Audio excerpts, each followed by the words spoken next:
Okay, good morning to all of you बच्चे। Last lecture में जिस टॉपिक पे हम कर रहे थे उससे आगे ही मूव करेंगे। लास्ट टॉपिक के अंदर मैं आपको इलेक्ट्रोस्टैटिक्स की introduction the, after that electric charge के बारे में बताया था। फिर उसके बाद एक एक्सपेरिमेंट के थ्रू मैंने आपको बहुत सारे फिनोमिना जो आपके रिलेटेड टू द चार्ज थे वो आपको बताए थे। उसी कंटिन्यूटी में आगे मूव कर रहा हूँ। आज का हमारा टॉपिक है कंडक्टर, इंसुलेटर एंड डाइलेक्ट्रिक। तो आगे मूव करते हुए सबसे पहले हम डिफाइन करेंगे कंडक्टर क्या होता है। आप सभी को पता है कंडक्टर, इंसुलेटर तो आपको पता है। यहाँ नई टर्म है डाइलेक्ट्रिक्स। कंडक्टर क्या है, चलिए थोड़ा जल्दी जल्दी आपको बताते हैं। कंडक्टर आर दो substance in which charge can move from one point two another point. तो ऐसे सब्सटेंस जिनमें चार्ज एक पॉइंट से दूसरे पॉइंट तक मूव कर सकता है वो आपका एक कंडक्टर कहलाता है। जितनी भी आपकी मेटेलिक बॉडी है जैसे आयरन हो गया, सिल्वर, कॉपर, ये सभी आपके कंडक्टर के एग्जाम्पल है। ह्यूमन बॉडी भी हमारी कंडक्टर का एग्जाम्पल है। ओके, बेस्ट कंडक्टर की बात करें तो silver is the best conductor. एक कंडक्टर के अंदर चार्ज क्यों एक पॉइंट से दूसरे पॉइंट तक इजीली मूव कर जाता है? बिकॉज ये conductor containing large number of free electrons. तो एक कंडक्टर के पास बहुत सारे large number of free electrons होते हैं। जैसे आप इलेक्ट्रिक फील्ड लगाओगे सभी इलेक्ट्रॉन के ऊपर एक फोर्स लगेगा जिसकी वजह से आपका चार्ज एक पॉइंट से दूसरे पॉइंट तक इजीली मूव कर जाता है। सेकंड है आपका इंसुलेटर। इंसुलेटर क्या होते हैं? इंसुलेटर आर दो substance in which charge can not move from one point two another point. तो ऐसे सब्सटेंस जिनमें चार्ज आपका एक पॉइंट से दूसरे पॉइंट तक इजीली नहीं मूव ही नहीं कर पाता, वो सब्सटेंस आपके इंसुलेटर कहलाते हैं। जैसे रबड़ हो गया, प्लास्टिक हो गया, माइका हो गया, पीवीसी पाइप्स हो गई, ये सभी इंसुलेटर के एग्जाम्पल है। अब इंसुलेटर में कंडक्शन क्यों नहीं होती, चार्ज एक पॉइंट से दूसरे पॉइंट तक मूव क्यों नहीं करता? इजी है, क्योंकि इंसुलेटर के पास कोई फ्री इलेक्ट्रॉन होता ही नहीं। इसके आउटरमोस्ट शेल फुली फिल होते हैं। जितने भी आपके इलेक्ट्रॉन्स होते हैं न्यूक्लियस की उनके ऊपर होल्डिंग बहुत अच्छी होती है। अगर स्ट्रॉन्ग इलेक्ट्रोस्टैटिक अट्रैक्शन होने के कारण आपके न्यूक्लियस की आउटरमोस्ट शेल पे होल्डिंग बहुत बेटर है, जिससे आपका कोई इलेक्ट्रॉन फ्री हो नहीं पाता, इसलिए कंडक्शन नहीं हो पाती। ओके, एक इसके अलावा भी एक थर्ड टाइप और भी आ जाती है जिसका नाम है बच्चे सेमीकंडक्टर। सुना होगा आपने, बहुत सारे बच्चों ने बच्चे सुना होगा सेमीकंडक्टर। अब सेमीकंडक्टर क्या होते हैं, नाम से बता रहा है semiconductor. These are those substances whose conductivity lie in between conductor and insulator। तो ऐसे सब्सटेंस जिनकी कंडक्टिविटी इंसुलेटर और कंडक्टर के बीच में लाई करती है, दो substance are known as semiconductor. For example silicon, germanium. ठीक है, इनकी कंडक्टिविटी इतनी बेटर तो नहीं है जितनी कंडक्टर की होती है, और इतनी बेकार भी नहीं होती है जितनी इंसुलेटर की होती है। तो इनकी कंडक्टिविटी कंडक्टर और इंसुलेटर के बीच में लाई करती है, इसीलिए इन सब्सटेंस को सेमीकंडक्टर का नाम दिया जाता है।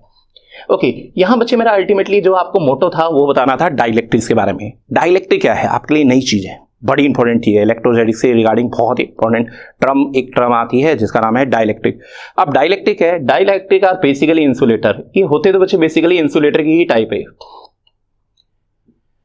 बेसिकली इंसुलेटर ही है। इसका मतलब इनमें कंडक्शन तो नहीं होगी, बट जैसे ही आप एक डाइलेक्ट्रिक को एक्सटर्नल फील्ड में रखोगे तो इनके सरफेस के ऊपर चार्ज प्रोड्यूस होने शुरू हो जाते हैं। फॉर एग्जांपल मान लीजिए ये एक डाइलेक्ट्रिक है। ये क्या है बच्चे, मेरे पास एक डाइलेक्ट्रिक है और डाइलेक्ट्रिक को मैंने क्या किया, एक्सटर्नल फील्ड में किसी तरह बच्चे मैंने एक्सटर्नल फील्ड लगाई। आपकी दो प्लेट ली, उसे एक बैटरी से कनेक्ट कर दिया और एक एक्सटर्नल फील्ड लगा दी है। ठीक है, मान लीजिए मैंने एक्सटर्नल फील्ड को ई से लिखा जाता है और ये एक्सटर्नल फील्ड की डायरेक्शन होती है पॉजिटिव से नेगेटिव की तरफ। Okay, late us consider a dielectric is place in the external electric field.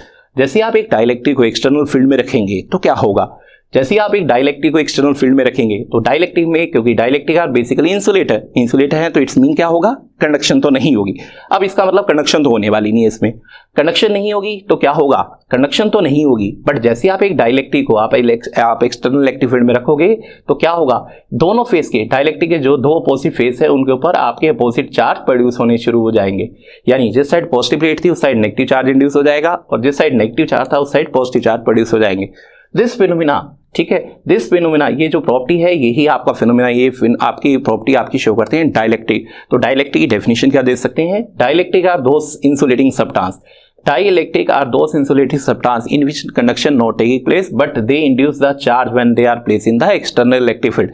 ऐसे सब्सटेंस जिनमें कंडक्शन तो ना हो लेकिन जैसे आप उन्हें फील्ड के अंदर रखोगे, एक्सटर्नल फील्ड में रखोगे तो उनके फेसेस के ऊपर चार्ज इंड्यूस हो जाएं, तो इस फिनोमिना को आप क्या नाम देंगे, या ऐसे सब्सटेंस को आप क्या नाम देंगे, डाइलेक्ट्रिक का नाम देंगे।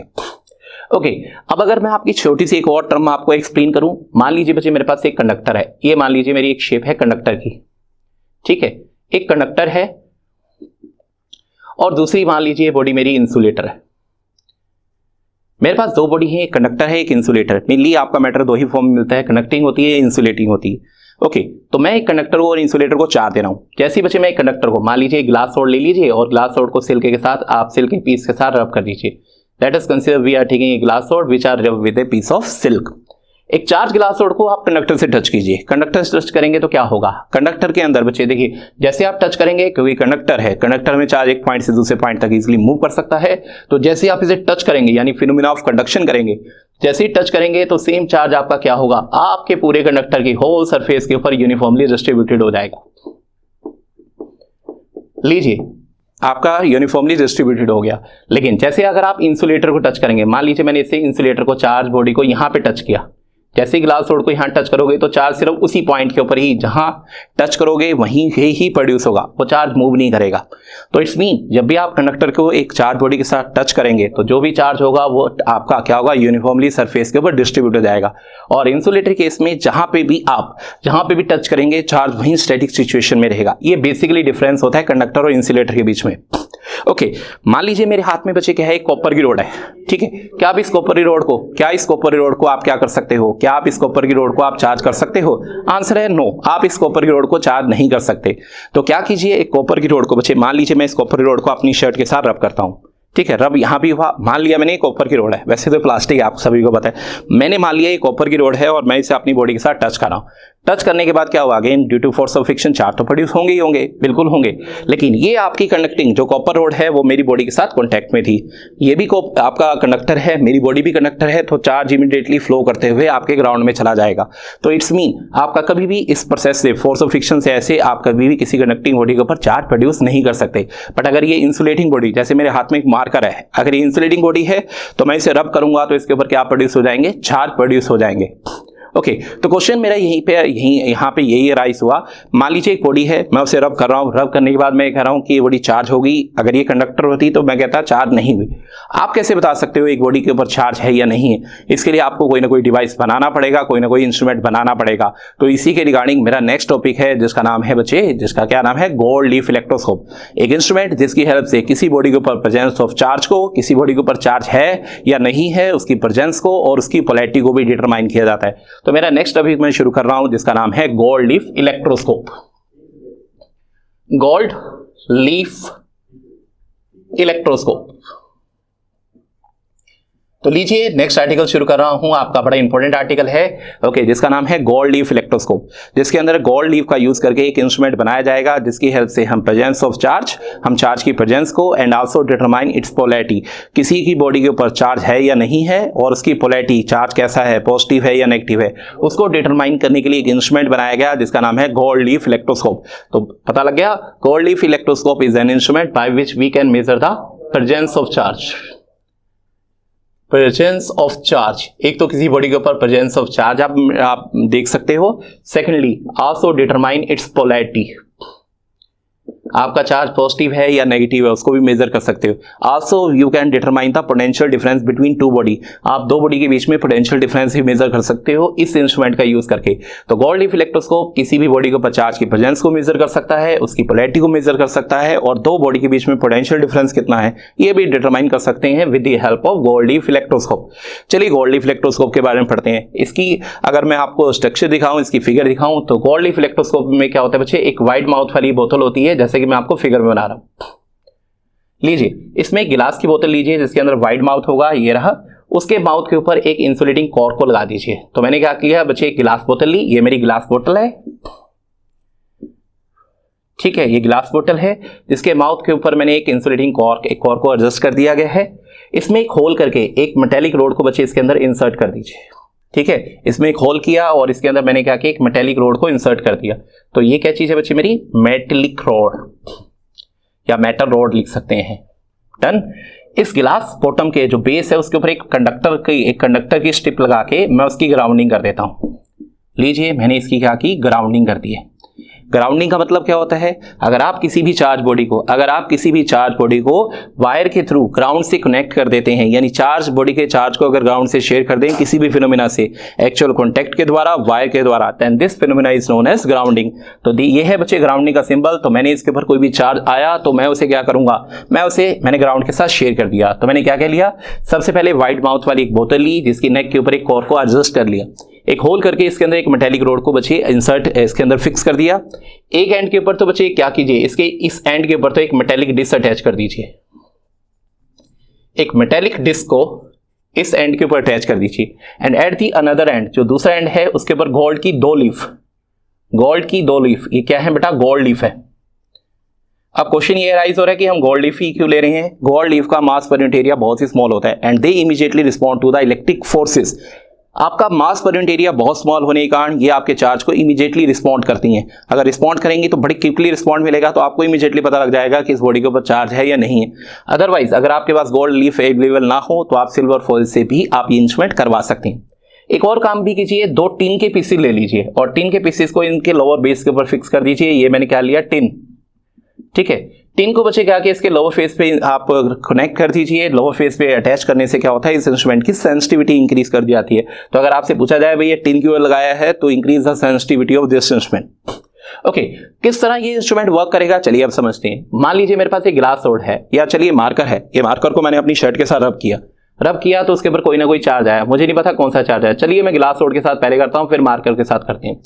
ग्लास सोड लीजिए, उसे सिल्क के कपड़े के साथ रब कर दीजिए। when you rub the glass sword with the help of piece of silk, then this glass sword acquire the positively charge। आपका जो आपकी ग्लास सोड है उसके ऊपर पॉजिटिवली चार्ज आ जाएगा। After that this glass rod is touch with this metallic disc. इस ग्लास सोड को क्या कीजिए, इस मेटालिक डिस्क के साथ टच कर दीजिए।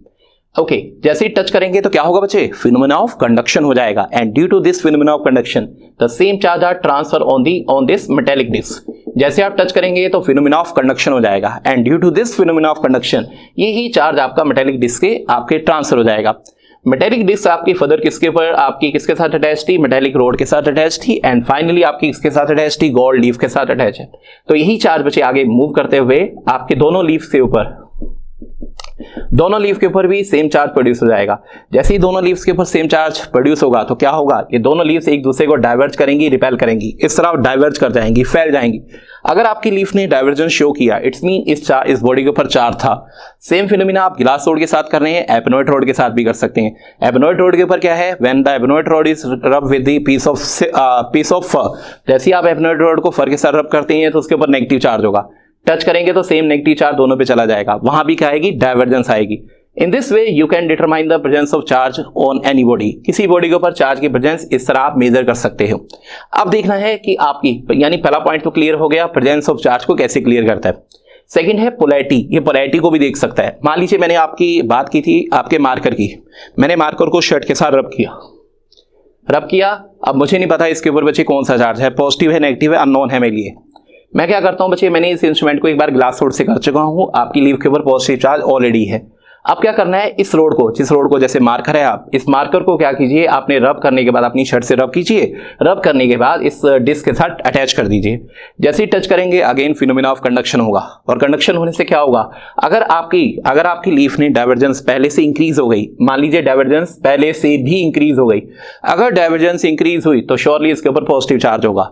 और अगर आपकी डाइवर्जेंस डिक्रीज हुई और आपकी लीफ एक दूसरे की तरफ कोलैप्स होनी शुरू हो गई, पास आनी शुरू हो गई, तो इसका मतलब ये होगा इसके ऊपर नेगेटिव चार्ज होगा। मैं ऐसे कैसे बोल रहा हूं, देखिए अगर इसके ऊपर पॉजिटिव चार्ज हुआ तो पॉजिटिव को और ज्यादा पॉजिटिव मिल जाएगा, अगर पॉजिटिव चार्ज इंक्रीज हुआ तो डाइवर्जेंस पहले से क्या हो जाएगी, इंक्रीज। अगर इसके ऊपर नेगेटिव चार्ज हुआ तो पॉजिटिव नेगेटिव चार्ज एक दूसरे को नेगलिफाई भी कर देते हैं, कैंसिल कर देते हैं। इट्स मीन चार्ज डिक्रीज हुआ तो ये क्या करेंगे, कोलैप्स करेंगे। तो इस तरह अगर आपकी डाइवर्जेंस इंक्रीज हो रही है तो श्योरली आपकी जो बॉडी होगी, अननोन आपके कैरेक्टरिस्टिक वाली बॉडी है, ये बॉडी के ऊपर श्योरली पॉजिटिव चार्ज होगा। और अगर कोलैप्स हुई तो इसका मतलब क्या हुआ, इसके ऊपर नेगेटिव चार्ज होगा। In this way we can determine the presence of charge and also determine the polarity of body। तो बॉडी की पोलैरिटी क्या है, उसके ऊपर पॉजिटिव चार्ज है या नेगेटिव है, वो आप देख सकते हो। ओके, एक छोटा सा क्वेश्चन और भी बच्चे मैं यहां से आपको बताना चाह रहा हूं। मान लीजिए आपने ये आपने क्या था, गोल्ड लीफ इलेक्ट्रोस्कोप आपने बनाया और आपने इसे क्या किया, ग्लास रोड के साथ आप कर चुके हो, और ग्लास रोड के बाद करने के बाद इन लीफ के ऊपर आपका कौन सा चार्ज है, positive charge. Okay, positive charge है और मैं क्या करता हूं, मैंने एक आपका गोल्ड लीफ इलेक्ट्रोस्कोप जिसे पॉजिटिव ग्लास रोड के साथ मैं कर चुका हूं। अब क्या करूं बच्चे, मैं इसके ऊपर एक एक्सरे बीम को इंसिडेंट कर देता हूं। मैं क्या कर रहा हूं बच्चे, एक एक्सरे बीम को इसके ऊपर इंसिडेंट कर दीजिए। अगर आप एक्सरे को इसके ऊपर इंसिडेंट कर रहे हैं तो क्या हुआ, मान लीजिए फर्स्ट केस में मैं इसे मान लेता हूं वैक्यूम है। वैक्यूम का मतलब पता है ना बच्चे, वैक्यूम या आप वैक्यूम आप इसके अंदर क्रिएट कर लीजिए, मतलब इसके अंदर कोई भी एयर पार्टिकल नहीं होना चाहिए। अगर इसके अंदर वैक्यूम है तो जितनी भी एक्सरे हैं, एक्सरे क्या होती है, एनर्जेटिक रेस होती हैं। ये एक्सरे क्या करेंगी बच्चे, ये आपकी गोल्ड लीफ के ऊपर जाके इंसिडेंट करेंगी। ठीक है, इंसिडेंट होगी तो आयनाइजेशन का फिनोमेना होगा, यानी इलेक्ट्रॉन और ज्यादा निकल जाएंगे। अगर इससे इलेक्ट्रॉन निकले तो इनके ऊपर पॉजिटिव चार्ज इंक्रीज हो जाएगा। अगर पॉजिटिव चार्ज इंक्रीज हुआ तो डाइवर्जेंस क्या हो जाएगी, इंक्रीज हो जाएगी। यानी अगर आप एक गोल्ड लीफ इलेक्ट्रोस्कोप जो आप ग्लास रोड के साथ ऑलरेडी कर चुके हैं, उसके ऊपर पॉजिटिवली चार्ज है, आप उसके ऊपर एक्सरे बीम इंसिडेंट करते हैं तो इससे क्या होगा, अगर इसके बीच में वैक्यूम है तो इसकी डाइवर्जेंस क्या हो जाएगी, इंक्रीज हो जाएगी। ओके, बट अगर मैं सिचुएशन को चेंज कर दूं, मान लीजिए इसके बीच में वैक्यूम नहीं है, मैंने एयर फिल कर दिया।